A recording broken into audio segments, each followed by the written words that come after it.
It's Friday again this week with mostly not really nice weather here in Sweden. It's time for another weekly recap. This week was Charlotta's soldering workshop. A lot of people was attending. We will discuss a few things this recap. The first of all is the project presentation that you have to sign up this week for. And then we will also discuss how to submit for peer reviews and also a few words about AI. But Charlotta, can you tell us a little bit about your workshop? Yes, it was very fun to see people attending. No, I just show the basics of soldering and show the equipment that you can use and sort of what you need to get started. And I tried to do the demo best I could, but it's always tricky doing a live demo, but it was fun. Yeah. People asking good questions as well. Yeah, great. The project presentation, that is next week. It's we have a form that you can sign up for. No, a spreadsheet that you can sign up for. You can find it in Discord. Do that hopefully this week. I know some of the students ain't ready, but sign up anyway. And if you can't sign up, you can use the retake in August. We will announce the dates when we have them. But there are some important things about the project presentation is that you select a session you want to go to and be prepared that we will mix the places. You don't know what time you will present, so you should be active during the whole session and be engaged with other students and ask them questions.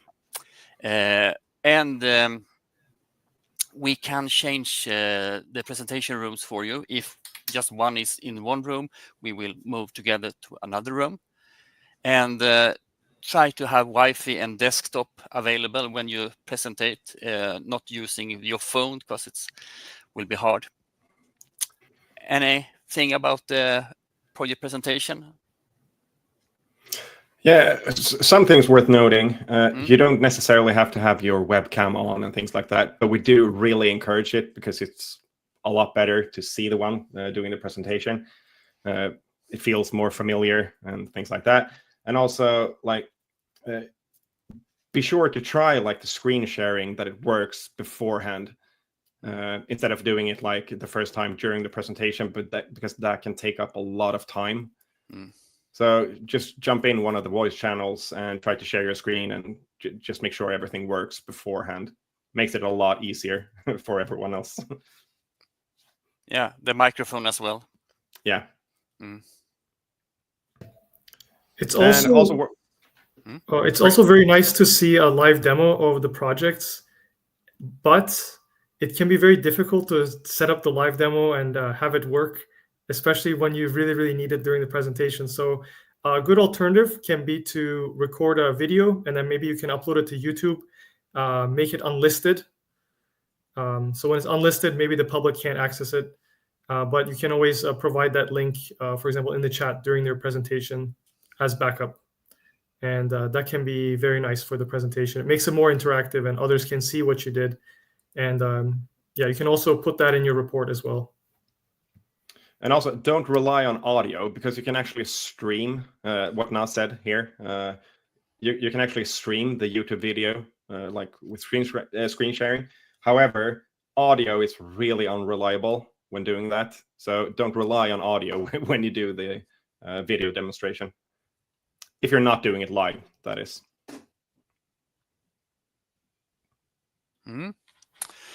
Today at midnight, you should submit your report for peer reviews. And some important thing.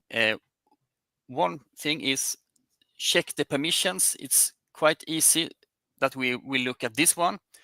If you forget to add permissions for everyone, this will be sent. So test your own link. You can open a new browser and test if it's working or if you see like this. So check the permissions Also worth noting with HackMD, you have 2 permissions to set. One is for write and one is for read. Never set write for everyone. That should be only you. So only me for write permissions and everyone for read permissions. Yeah. Because otherwise others can alter your report, and that's never good. And it's also always good to look at the schedule, and you can see in the schedule that you have until Tuesday to do your peer reviews for the other 2 reports, and then you have until Thursday to look at the feedback and improve your report. And as we've said countless times, I think it's important to keep in mind that you're submitting a link here. So you're submitting a link to your HackMD report or to your GitHub repository, which means that you're able to continue working and modifying your report and adding to it. So you don't necessarily need to have everything completed today, which is very nice. And the point of the peer review is for your peers, so other classmates, to identify which sections you might have forgotten about or that you might be missing altogether, or maybe you maybe forgot a few of the questions that you need to answer in that section. So it's mainly to review your report, not for it's not for examination, but it's for completeness. And then I think next week on the 10th, we said that that's the final report deadline. So then the examiners will be assigning grades after that. So they'll review your reports after the 10th. So you have until the 10th essentially to make sure that your report is complete and meets the criteria for the course. And also don't forget that the course is in English, so your report should also be in English. I haven't seen anyone in Swedish yet, but make sure it's in English. And we had some questions about how it's working, and we have some screenshots. I think we can show them here. Yes, exactly. Yeah, because when you do the peer review, it's a little bit hidden away here in Canvas, but basically there's if you press, there's like a link with the names of the people you're supposed to peer review, and then you get to this tab that says like a URL here, which you can click to open a new tab. And then you also have the show rubric button, which if you click that, you will get to, let's see here, this basically. So this pops up here, and you have these criteria, which you can go through one by one and see have they added a title and name. Then you can give them 1 point here. And you can also add comments as well, like if they're missing something or if you have some feedback, you can add that. And then at the end, there will be a save comment, and all of this will be saved. So that is how you then submit the peer review. So you will have to do this for both of the 2 peer reviews that you've gotten, basically. But yeah, it's in the top right corner. Yeah. Worth noting here, you can't save and then go back and change anything. Once you press that save button, you're done. So if you do like half of it and then save, you can't go back. So my suggestion would be do it in one go. Make sure you can actually do the whole thing, because else we have to like reset it and you'll have to do it again. So only press that save comment button whenever you're done. Yes.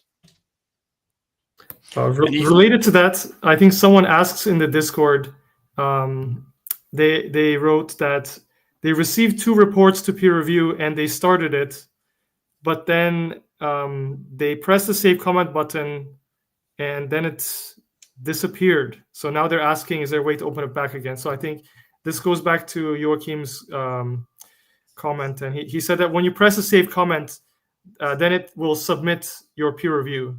So in this case, we'll probably have to reset the student's peer review.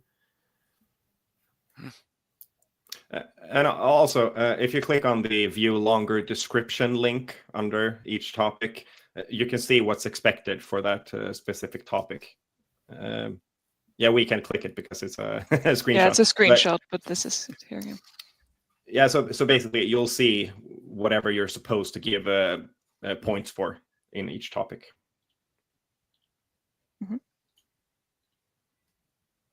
Great.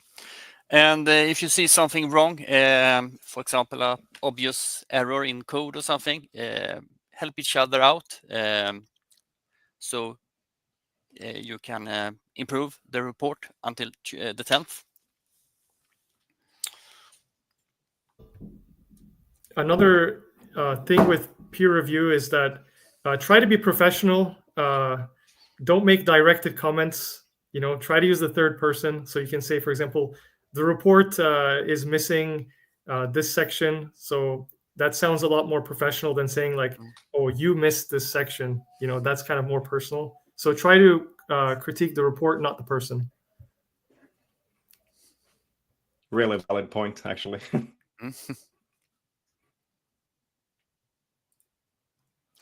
And about the report, it should be, in more or less academic. It's an academic report, so write it in academic English. And for that one, you can have some assistance, not fully making it, but you can use AI for help. But AI, we know that it exists, and the thing with generative AI like ChatGPT and Gemini, stuff like that, they are really useful. But we will talk about how your code works, and this is a beginner's course. It's not a course in AI, so it's important that you learn how to write a program on your own. But of course, you can have the AI for helping you, not to make the report, not to make the program for you.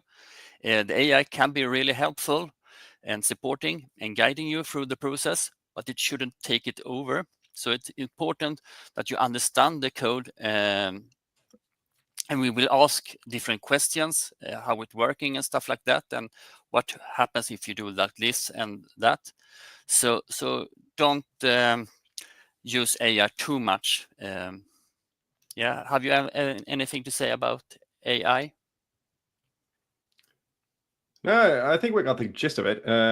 Thing is, though, I mean, we're not opposed to AI at all in this course. I mean, you can have it help you with the report. You can have it, but like you said, don't let it take the rudder for you, because it will be obvious. Also, if you let ChatGPT do everything for you, that's why we have the control questions during the presentation as well. We're going to ask you something just to know that you've actually learned something and that you actually understand what the code does. Like, we could maybe ask, like, okay, if you were to send data less frequently than you do, how would you change it? And then if you go to the sleep timer and say, yeah, it's right here, then we know that you understand everything. But other than that, we're not opposed to AI usage at all. And also a big shout out to the one student who made a smart alarm clock, actually implementing AI to generate like different stories and quests and things in his project. Really cool project. That was really fun to see. Yeah. Also enjoy people sharing their live demo or like their video demos in Discord as well, and sharing what they're working on. It's really fun.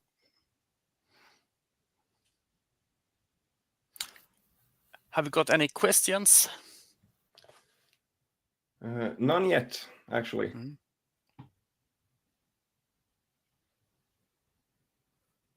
So if you have any questions, you can type them in the live lecture questions or here in the live stream as well. But yeah, no, be sure to sign up for the presentations next week. It makes it a lot easier for us to plan if you do it like now instead of last minute.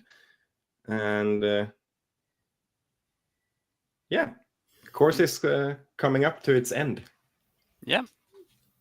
And as always, if you have any questions, please make a post on Discord, because you're probably not the only person with that question. And so we can answer your questions, but also you can help each other as well. So for example, if you don't know how to make your report public, well, we could help you with that. So just don't be shy. Well, if no questions, we will have to wish you a really nice weekend, and see ya. See ya. Looking forward to next week.